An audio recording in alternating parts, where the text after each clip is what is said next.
Our top story this morning is on the Cabinet Rejig in Prime Minister Narendra Modi's cabinet. There's a lot of speculation that's been doing the rounds. India today has now learned that the reshuffle could happen as early as this week, and a high-profile meeting will take place at the Prime Minister's residence at Lok Kalyan Marg today. Sources have told India Today that civil aviation, education, culture and power ministry may see some new faces.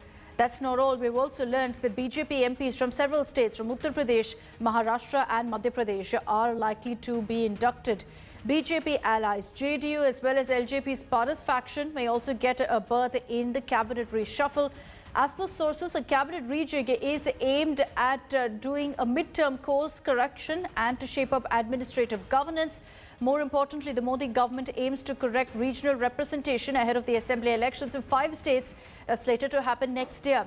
A Prime Minister cabinet can have an 81-member council. Currently, Prime Minister Modi's cabinet has 53 ministers. So right now, as we speak, there are 28 ministerial posts that lie vacant, more than enough space for any sort of new inclusions.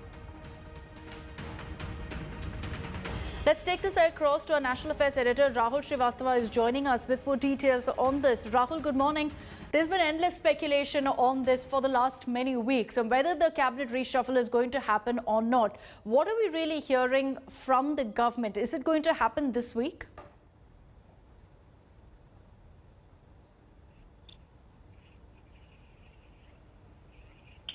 Akshita, any such exercise and carrying out news items, especially about Prime Minister Narendra Modi rejigging or changing and reshuffling his council of ministers, always has a hazard warning.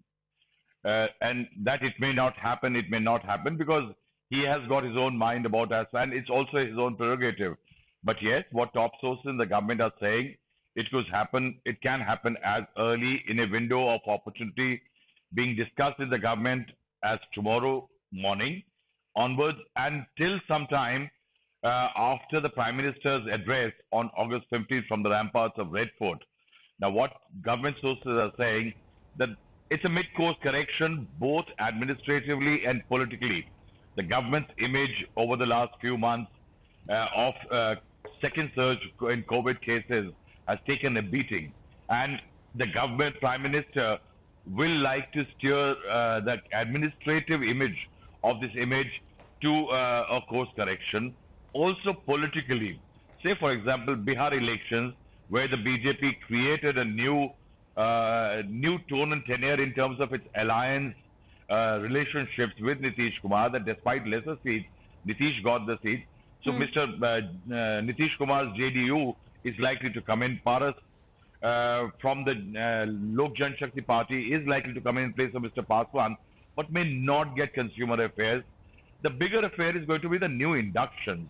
What we are hearing, to get fresh legs or fresh blood, somebody who's got administrative experience as a Minister of State, Jyotiraditya Scindia, who joined last year on 10th of March, is likely to be brought in. Okay. Somebody like an IAS officer in Prime Minister Atal Bihari Vajpayee's office in 2004, Mr. Ashwini Vaishnav is likely to come in.